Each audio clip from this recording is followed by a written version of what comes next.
السلام علیکم ورحمۃ اللہ۔ آپ کا سوال ہے نبی علیہ الصلوۃ والسلام نور ہیں یا بشر ہیں؟ پیارے نبی علیہ الصلوۃ والسلام بشر ہیں، رجل اور آدمی تھے۔ پیارے نبی علیہ السلام اور آپ سے پہلے اللہ نے جتنے بھی پیغمبر بھیجے وہ سب کے سب بشر تھے، آدمی تھے، انسان تھے، نوری مخلوق نہیں تھے، نہ وہ جنات میں سے تھے۔ اللہ نے جتنے بھی پیغمبر مبعوث فرمائے سب کے سب حضرت آدم اور جناب حضرت حوا علیہ السلام کی اولاد میں سے تھے۔ پیارے نبی علیہ الصلوۃ والسلام کے والد ماجد کا نام عبداللہ، آپ صلی اللہ علیہ وسلم کے دادا جان کا نام عبد المطلب، اور آپ صلی اللہ علیہ وسلم کے والدہ محترمہ کا نام آمنہ، اور آپ صلی اللہ علیہ وسلم کے نانا جان کا نام وہب تھا۔ اسی طرح آپ صلی اللہ علیہ وسلم کے چچاؤں میں جناب حضرت عباس تھے ابن عبد المطلب، آپ رضی اللہ تعالیٰ عنہ۔ آپ صلی اللہ علیہ وسلم کے چچاؤں میں سے جناب حضرت ابو طالب صاحب تھے۔ تو یہ سب کون تھے؟ یہ بشر تھے، آدمی تھے۔ تو جب آپ کا دادا بشر، آپ کا باپ بشر، آپ کی ماں بشر، آپ کی نانی جان بشر، آپ کے چچا بشر، تو آپ کیسے نور ہوئے؟ پھر پیارے نبی علیہ السلام بھی آدمی تھے، آدمیوں سے آدمی پیدا ہوتا ہے، نوری مخلوق پیدا نہیں ہوتی، اور نہ ملائکہ کے اندر کوئی پیدائش کا سلسلہ ہے، نہ شادی کا سلسلہ ہے، نہ میاں بیوی کا کوئی معاملہ ہے۔ فرشتوں کے اندر نوری مخلوق میں ایسا کچھ نہیں ہوتا۔ وہ ہوتا ہے تو انسانوں میں اور جنات میں اور دیگر مخلوقات میں۔ تو نبی علیہ السلام جنات میں سے نہیں تھے، انسانوں میں سے تھے، اور پیارے نبی علیہ السلام کے یہ سب رشتہ دار، تو جب وہ انسان تھے تو حضور صلی اللہ علیہ وسلم بھی انسان تھے۔ ہاں، یہ بات درست ہے کہ نبی علیہ الصلوۃ والسلام افضل البشر تھے، یہ بھی درست ہے کہ نبی علیہ السلام سید البشر تھے۔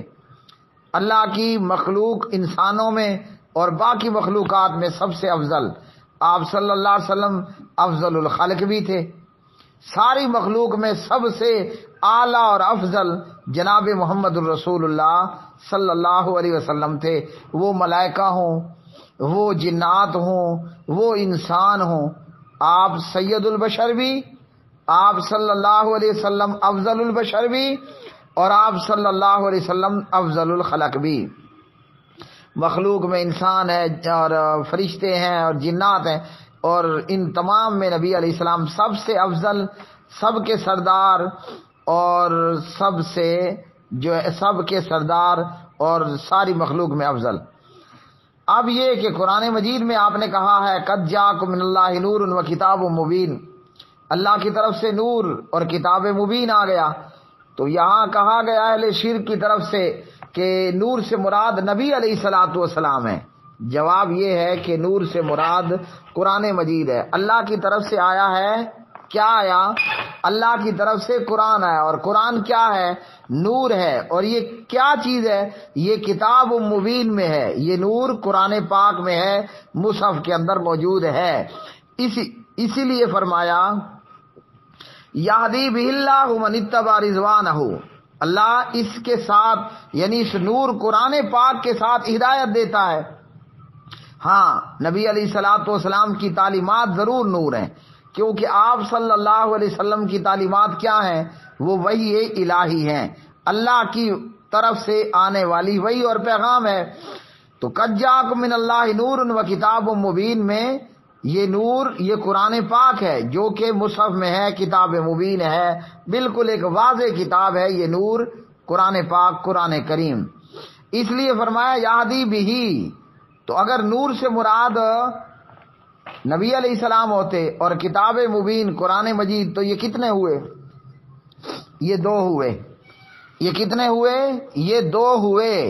تو یہاں بہ کی بجائے ضمیر بھی تثنیہ کی آتی، ہما آتا، بہما، بہی نہ آتا۔ اور ضمیروں کے حوالے سے یہ کہ ہما ہم، ہا ہما ہن، تو یہاں تثنیہ کے لیے ضمیر آتی نہ کہ واحد کے لیے آتی. یہدی بھی کہا تو پتہ چلا نور اور کتاب مبین یہ ایک چیز ہے. نور کلام اللہ قرآن پاک ہے جو کہ بالکل ایک واضح کتاب ہے اور اس میں ہدایت کا سامان ہے اور یہ رحمت ہے اور یہ ہدایت ہے للعالمین تمام عالم والوں کے لیے، عالم والوں کے لیے.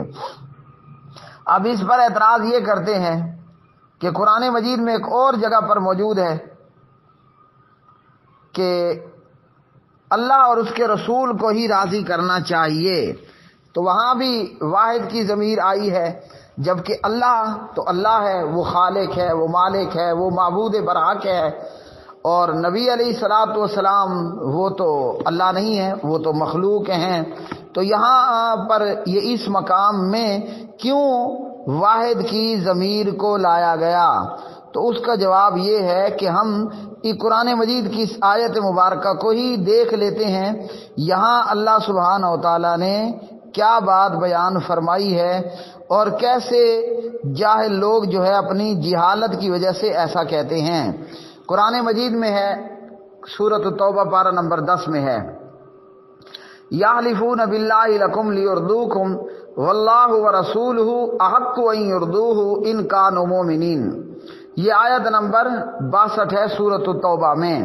یہاں سے جاہل لوگوں نے کہا کہ یہاں اللہ تعالیٰ کا ذکر ہے اور جناب نبی پاک علیہ السلام کا ذکر ہے، یعنی رسول کا ذکر ہے.